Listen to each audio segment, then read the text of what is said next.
Right, we're about to pull the engine out of the abandoned EVO, I guess you could say. Got the RX-7 out there and we're going to hold fire on that for a second because James is dying to get into this. He's very impatient and he wants to know what's inside this engine, if it's forged or not. And then next week, I can pull all the subframes and everything out of it and sandblast them and paint them like the RX-7. James said yesterday that, nah, I'm not going to touch it. We'll do the RX-7 first. And here we are. But we thought we may as well because honestly, obviously the gearbox isn't in. Basically the engine mount, few lines, wiring, and it'll come out. It's like all of half an hour. And I guess I've got the engine stand there and everything. We'll chuck it on that and pull the sump off, I guess. Oh, aluminium! Makes me look real strong.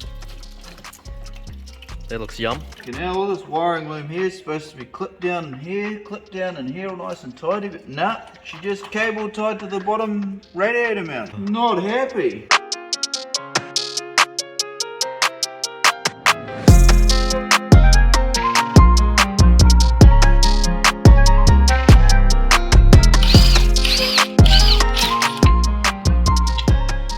Ooh, 3-puck. 3-puck.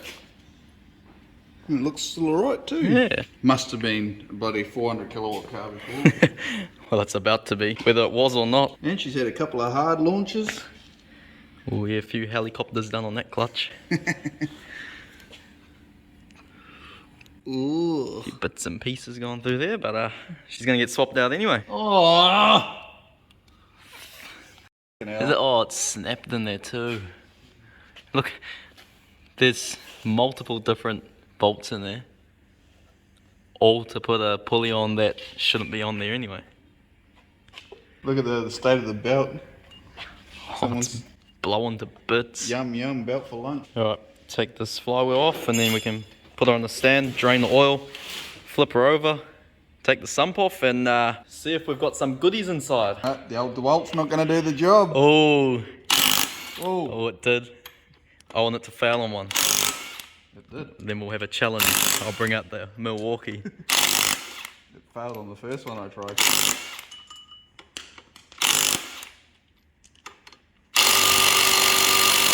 Alright, that's enough. Go try it. Uh-oh. Try it. Here we go. Here's the decider. Don't change the settings either.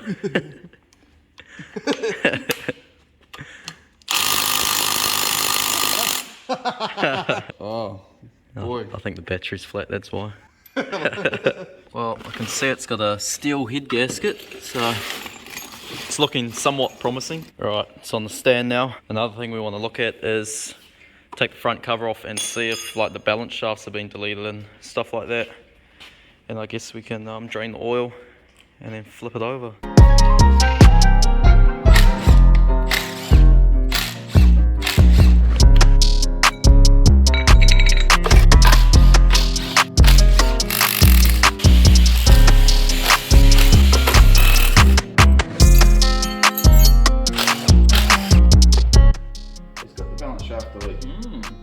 Promising. I just want to see that sump come off now. Been sitting for a while. Oh well, should we pull the sump off? Yep, the exciting part. Yeah.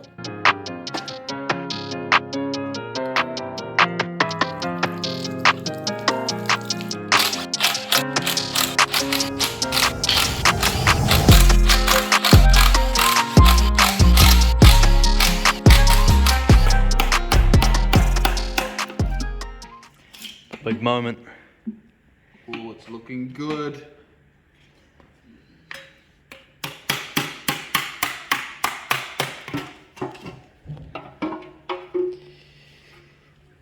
Looks good. J pistons. Oh, yep.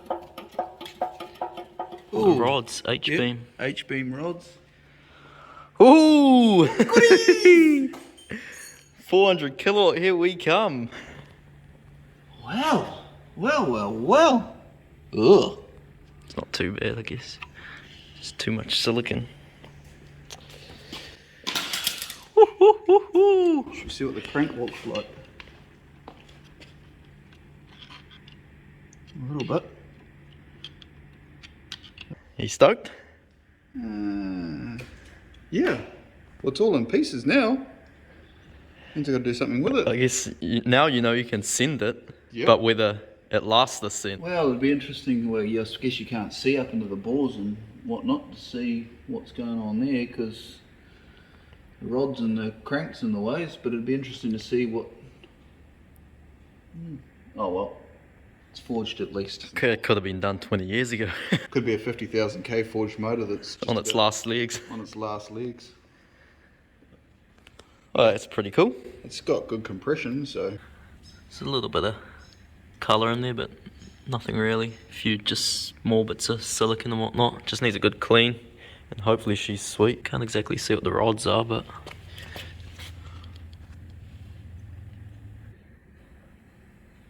Hopefully it doesn't have eagle rods in it. I've got 2 sets at home, and both sets have got one bearing cap where it's cooked. That's a unstressed 350 kilowatt engine, isn't it? oh, no problem. If you can do 300 on this, well, not exactly these earlier ones, but I think the earlier ones with standard rods in them are about 270 to 280 kilowatts. They're all they're good for. But with forged stuff, you can pretty much gain 100 kilowatts. easy. It's asking for it. I mean, it's got the headwork. Yeah. All you need is a decent turbo, your injectors, your link. Missing manifold bolts, mismatched bolts here, all over the show actually. How do people do this? Stuff like this. This is water lines for the turbo, so we're gonna have to try do that because James has a Garrett that is water cooled, so gonna have to try sort something out there. Pull that out and tack that and just put an AN fitting in there, and then that one there we just TIG weld a thread to the top. Yeah. But being that it's rusty on the inside of there, it'll be interesting to see what all these water lines are like, because these are prone to rusting in there, and the heater ones are prone to rusting bad. Yeah, it's average. Hopefully internally it's okay. Good God. Ooh. From the top, I just thought it was a half decent manifold that's just been sitting for a while, but as you can see, someone's MIG welded through there and all sorts. Oh, look at that. It's got like some whack adapter thing going on there. And then they've notched the block to fit the turbo. Don't you love it, James? Not when I see shit like this, I don't. It's alright. That problem will disappear before long.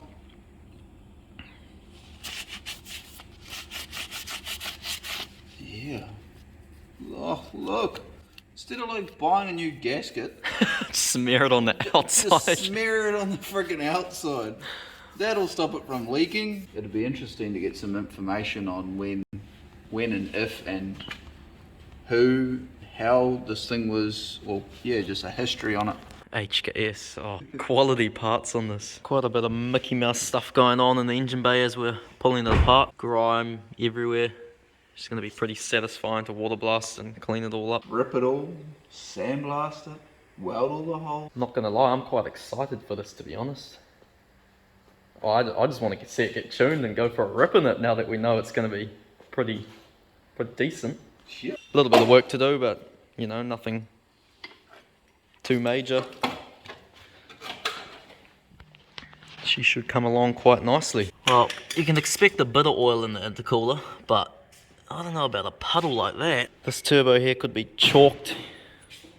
Good thing it's getting tossed anyway. I'm quite happy that it's got the balance shaft delete, because they're a problem with these things. The belt that runs through here, through an idler and around that thing, they don't last as long as the timing belt, and it spits them, the belt breaks and spits itself into the timing belt. So, but it'll be interesting to know how it's done, whether they've lopped the balance shaft off the back of the oil pump and just welded up the hole, and then what happens is the bearing down the end, because the oil goes through the center of the balance shaft, whether they just turn that bearing in and poke it back in, or whether they've machined the weights off the balance shaft and left that end bearing there to support the oil pump.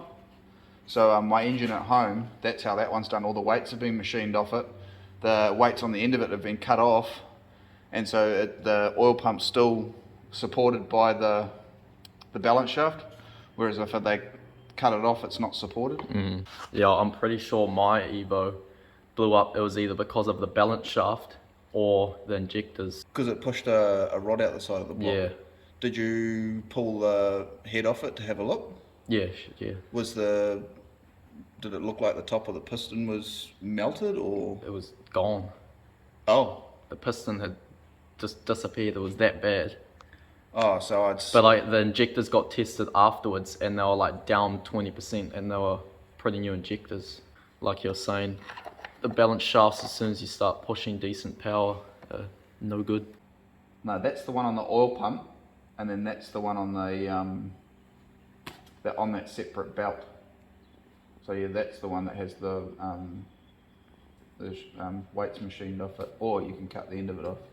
James has quite an interesting plan with this thing. He told me what he's gonna do with like the paintwork and stuff, and it's definitely very unique. So gonna have to stay tuned and see that. If someone has this timing belt plastic too, I'd be keen to buy one that's not broken. Oh, another rocker cover. If someone's got another rocker cover. This one's been cracked and welded up. I've already done one of these, every single nut and bolt, so now I'll do it again, but twice as fast. If you can't tell, James is going to go to the extreme with this one. Yeah, it's obviously going to get stripped right down and might even end up on the rotisserie. Except the difference is it's going to be done fairly quick too, much like the RX-7, you know. There's quite a lot of YouTubers out there, they buy a car and then you barely ever see it, it just sits there. Or, you know, just people in general, and it takes them years. This is your sign. Stop being lazy and just pump them out. It's not hard. I'm going to try record as much as I can of this EVO, but James is probably going to do a lot of it whilst I'm not here. As with the RX-7, we basically only work on that when I come here. So if you want to see more footage on this EVO, let us know, and James will do some recording and I'll just get the footage off him. Also looking for if someone's got a complete aircon setup for one of these.